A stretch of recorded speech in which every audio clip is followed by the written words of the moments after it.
तो जैसे आपने बोला कि डिफरेंट डिफरेंट पोजीशन पे अलग अलग विचारों में इंसान तब उतरता है उस चीज़ के अंदर, तो उसको डिफरेंट पोजीशन डिफरेंट विचारों की वो लड़कियों के साथ ज़्यादा ज़रूरत नहीं पड़ती है। तो कैसे पोजीशन और कैसे विचारों का मिलना होता है? देखो, ये जो मैंने कामसूत्र के संबंध में कहा कि अलग अलग पोस्चर्स में अलग अलग मनोदशा होती है और इसका आध्यात्मिक यूज हो सकता है या दो लोगों के संबंधों को बेहतर करने में उपयोग हो सकता है, उसको थोड़ा समझ लेने की जरूरत है। जैसे सर्वप्रथम तो ये बात है कि अलग अलग तरीके के पोस्चर्स में एक ही स्त्री के अंदर बहुत तरीके के स्त्रियों के लक्षण प्रकट होते हैं। ठीक है, लक्षण की बात कर रहा हूं, उसको थोड़ा समझना। हम सबके अंदर जो शुक्राणु होता है, हम सबके अंदर जो बीज होता है, वो बीज एक खास तरीके का लक्षण लिए होता है। शारीरिक लक्षण नहीं कह रहा हूं, वो एक खास तरीके का स्पिरिचुअल कह लो या भाव दशा का लक्षण लिए होता है। जैसे कोई पुरुष होते हैं, उनको देख के कहा जाता है ये पुरुष शेर जैसा है। कुछ लोग होते हैं कहते हैं ये लोमड़ी जैसा है। कुछ लोग होते हैं वो कहते हैं ये हाथी जैसा दिख रहा है, ये तो साला चूहा है, ये आदमी साला कौवे जैसा है। तो हर व्यक्ति के अंदर एक खास तरीके का कैरेक्टर होता है जो उसके व्यक्तित्व से झलकता है। वो खास तरीके का कैरेक्टर जो है अपनी संतुष्टि की मांग करता है ना। जैसे कुछ लोग होते हैं उनको सेक्स सिंपली पोस्चर पसंद आता है। कुछ लोग होते हैं जो वाइल्ड सेक्स तक चाहते हैं। आजकल आपने सुना होगा वाइल्ड सेक्स चलने लगा है, इसमें बहुत एग्रेशन की जरूरत पड़ती है। लेकिन हर व्यक्ति हमेशा ही एक तरीके के विचार से संतुष्ट नहीं हो सकता। जैसे मैंने बताया कि पुरुष के अंदर बहुत तरीके के शुक्राणु होते हैं, वो भी अपनी रिक्वायरमेंट रखते हैं। उनका भी आपके मस्तिष्क पर दबाव होता है कि उन्हें भी संतुष्टि चाहिए। और या तो फिर आप बहुत सारी स्त्रियों से अलग अलग तरीके से संतुष्ट हो, है ना। और संतुष्टि जब मैं कह रहा हूं उसको ऐसे समझा जा सकता है कि जब आपके अंदर किसी स्त्री के लिए सेक्स का विचार होता है तो खास तरीके का शुक्राणु बहुत जोर मार रहा होता है उस स्त्री के साथ संबंध बनाने के लिए, चाहे वो प्रथम बार की हो चाहे वो पुरानी ही स्त्री क्यों ना हो। लेकिन जब आप उसके साथ संबंध बना लेते हैं और जैसे ही शुक्राणु आपके अंदर से बाहर निकल जाता है, वैसे ही आपके अंदर सभी विचार तिरोहित हो जाते हैं।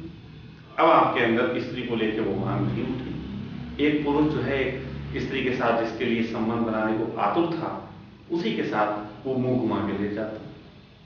पति पत्नियों में यही होता है, ज्यादा सब लोगों में भी यही होता है।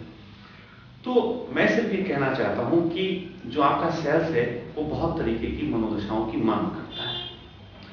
वो कैसे पूर्ति होती है इसको थोड़ा समझने की जरूरत है। जैसे कि एक पोस्टर होता है मिशनरी, मैं नाम बता रहा हूं इससे आप समझ सकते हैं। नहीं समझेंगे तो आगे चल के हम आपको बीच में चित्रों का उपयोग कर लिया करेंगे कि फला चित्र है, इस तरीके का पोस्टर्स ये कहलाता है।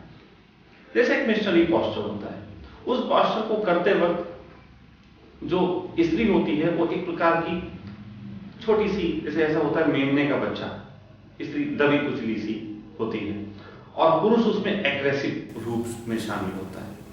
तो जो पुरुष का एग्रेसिव होना है, उसके अंदर का जो ऐसा सेल्स है जिसको किसी ऐसे जन्म की तलाश है जहां पर वो अपने एग्रेशन को जी सके, तो ऐसी स्थिति में वो उस स्थिति से वो इस स्त्री से संतुष्ट होगा। और फिर कुछ और पोस्चर हैं, जैसे पोस्चर ऐसे भी हैं जिसमें स्त्री ऊपर बैठ के संभोगरत होती है। तो ऐसी स्थिति में स्त्री जो है एग्रेसिव हो जाती है, तो पुरुष के अंदर का बच्चा संतुष्ट हो सकता है। आप बात समझ रहे हो? और केवल पुरुष के अंदर का नहीं हो रहा होगा, उस संबंध में स्त्री के अंदर से भी एक एग्रेशन पैदा हो रहा होगा। मैं तुम्हें एक बहुत नवीन विज्ञान बताना चाहता हूं, दुनिया की किसी पुस्तक में नहीं लिखी हुई है ये बात, ये बिल्कुल नए ढंग की बात है। और इसको समझो तो फिर धीरे धीरे इस विज्ञान को मैं पूरा तुम्हें खोल दूंगा, हर बात इसकी। एक स्त्री अपने घर में दबी कुचली रहती है, एक स्त्री अपने घर में दबी कुचली रहती है, उसकी सास उसे चिल्लाती है, उसकी ननद उसे चिल्लाती है। भारत में ऐसा बहुत होता है, मैं भारत की परिस्थितियों की बात कर रहा हूं। तो ऐसी स्थिति में वो दबी कुचली घर में रहती है। मेरे पास एक केस आया था, ये मैंने प्रयोग किया है, ये मैं केवल ओरल नहीं बोल रहा हूं, ये मैंने प्रयोग किया है।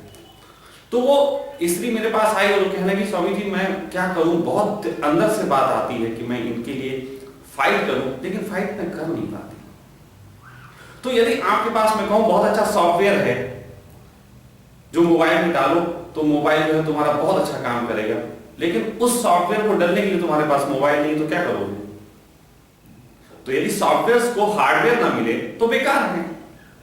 तुम दौड़ना चाहते हो, ये तुम्हारा सॉफ्टवेयर है, लेकिन शरीर में अगर तुम्हारे टांगे ना हो तो ये सॉफ्टवेयर किस काम का? तो उसी तरीके से तुम्हारे जो विचार होते हैं उनको क्रियान्वित होने के लिए भी किन्हीं चीजों की जरूरत होती है। तो उस लेडी से अगर मैं कहूं कि जाके लड़ पड़, तो वो नहीं लड़ सकती क्योंकि उसके अंदर से आत्मबल नहीं। तो वो कहने की समझ मैं क्या करूं? तो मैंने कहा एक काम करना, इससे तेरा पति भी खुश होगा और तेरे अंदर भी कुछ होगा। कह लगी क्या? मैंने कहा तू अपने पति के साथ संभोग में जब उतरा कर तो उसके साथ उसके ऊपर बैठ के जिस ढंग से संभोग किया जाता है उस शैली का उपयोग करो, ज्यादा से ज्यादा। तुम ऐसा करो कि उस पति के साथ जो है कभी कभी एक वो संभोग की क्रिया है जिसमें थोड़ा सा वायलेंस सी आती है। मैंने कहा इसका तुम थोड़ा सा उपयोग करके देखो। उसने उसका उपयोग किया और हफ्ते भर बाद उस स्त्री के अंदर इतने चेंजेस थे कि उसने कहा कि अब मुझे विरोध करना भी आ गया। और गजब की बात यह थी कि उसका पुरुष उससे पहले कभी उससे सेटिस्फाई भी नहीं था, क्योंकि उसके लिए वो दबी कुचली एक औरत थी जो हमेशा दबी कुचली रहती थी, सेक्स में बस केवल मरी मरी सी एक लाश की तरह पड़ जाती थी, जिसके साथ वो कहते हैं ना मांस का लोफड़ा हिला लेने वाली बात कर लिया करता था, वो उसे संतुष्ट भी नहीं था। लेकिन जब स्त्री ने इस तरीके के पोस्चर्स का उपयोग किया तो उसका पति भी उससे सेटिस्फाई हुआ, क्योंकि उसे अपनी ही स्त्री के अंदर एक नई स्त्री दिखी और साथ ही साथ उसके अंदर एक बल पैदा हुआ, क्योंकि वो प्रथम बार पुरुष के ऊपर आई। हमेशा ही नीचे रहती थी लेकिन उस दिन वो ऊपर आई। तो जब उसने ऊपर आके उन विषयों को करना शुरू किया तो उसके अंदर कमांडिंग नेचर का जन्म हुआ, कमांड करने की। डोमिनेट होने का तो पहले उसने सीखा हुआ था लेकिन कमांड सीखी ही नहीं थी।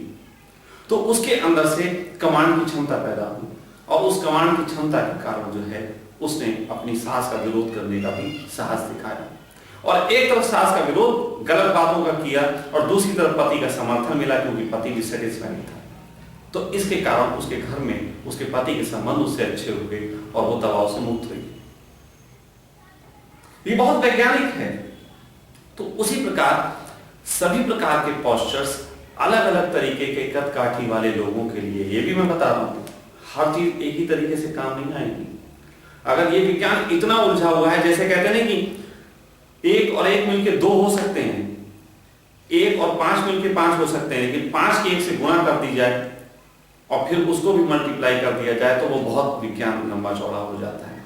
उसी तरीके से इस विज्ञान में भी समझने की जरूरत है कि किस प्रकार से स्त्री पुरुषों को फिजिकल फिटनेस चाहिए, किस तरीके की फिजिकल वाले लोग, किस तरीके की फिजिक वाले लोग अपने पति पत्नी संबंधों के बीच, अपने प्रेमी प्रेमिका के संबंधों के बीच कौन कौन सी बातें टेंशन ला रही हैं, उनको किस ढंग से निकाला जा सके। यहां तक कि ऐसे भी पोस्चर्स और ऐसी टेक्निक्स का उपयोग किया जा सकता है कि हम अपने पार्टनर के साथ जो जेलसी होती है उसको भी मिटा सकें। जेलसी को भी मुक्त किया जा सकता है पोस्चर्स के सही ढंग से उपयोग करके, उनके साथ कुछ चीजों को जोड़ के। आपको हैरानी हो रही होगी कि ऐसा कैसे संभव है, लेकिन ऐसा संभव है। और ये सब मैं प्रयोग की बात बोल रहा हूं, मैं जीवन में एक भी चीज ऐसी नहीं बोलता जिसके मैंने स्वयं प्रयोग न किया। मेरे स्वयं के पास 2 स्त्रियां हैं ऐसी मौजूद जो जलन से मुक्त हैं, इससे अधिक और क्या प्रमाण दे सकता हूं। तो ये सारी चीजें हैं जिनको बहुत ही जानने की जरूरत है। तो तुमने जो प्रश्न किया उसके संबंध में इतना ही, और कोई प्रश्न